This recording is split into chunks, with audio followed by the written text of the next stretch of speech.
الحياة بعد الجامعة. الحياة بعد الجامعة حلوة قوي، بس أوحش حاجة فيها إن الخيط اللي كان رابطك أنت وأصحابك بيبدأ يسيب واحدة واحدة ومن غير ما تحس. اللي فيكم بيبدأ حياته في شركة بيشتغل فيها يجي 18 ساعة في اليوم وما بتشوفوش بعض إلا في المناسبات، واللي بيسيب شغله عشان بيدور هو عايز يعمل إيه في حياته، فيجيله اكتئاب وينعزل عن العالم اللي حواليه. واللي بيفتح شركة ويتسحل فيها وشعره بيبيض فجأة وصحته تضيع من كتر السجاير. واللي بيدخل جيش وشخصيته تتغير، ولما تشوفه بتحس إنك قصاد واحد تاني. واللي بيخطب ويفضل طول ما هو قاعد معاكم سرحان في دنيا لوحده. واللي بيتجوز وعلاقته بيك بتتقطع لحد ما تتجوز انت كمان.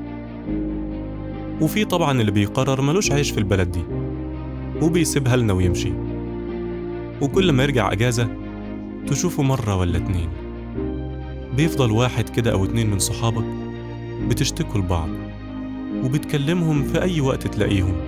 انزلوا مع بعض أصلا من غير ما تحددوا مواعيد. خليك ماسك في الاتنين دول جدا لحد ما يقرروا هم يتغيروا ويروحوا لحالهم.